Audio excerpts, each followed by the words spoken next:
ulam natin, guys. Magigisa tayo ng pechay na may patatas.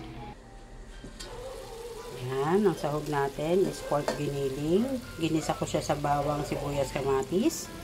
Ang maganda lang po dito sa ulutuin natin is meron ka ng karne, meron ka ng gulay, at the same time may sabaw ka na. Kasi gagawin natin siyang sinabawang gulay na ginisa sa sibuyas, kamatis at bawang. Yan guys, gigisahin lang natin dyan. Yan, antayin lang natin yung result mamaya pagkaluto. Yan, okay na, nalagyan na natin siya ng water. Yan, dahil sinabawang gulay, madami yung nilagay natin tubig. Yan. Hayaan lang natin ito ng kumulo. Pag kumulo, lagay natin yung patatas. Pag malambot na yung patatas, isusunod natin ang ating pechay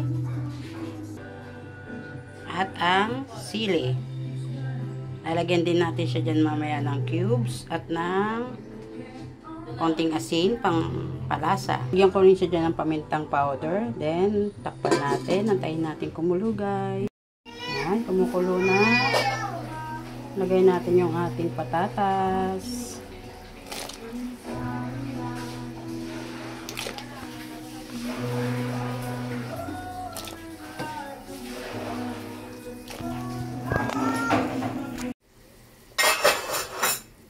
Yan.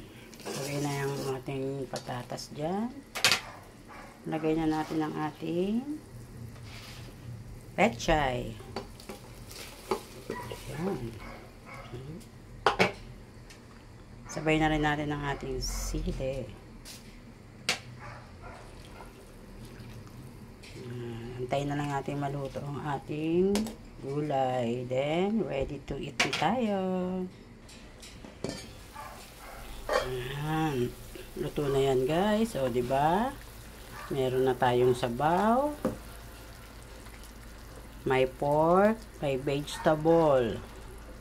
Diba? 3-in-1 na yung ulam na yan, guys. Okay na yan, guys. Bye-bye.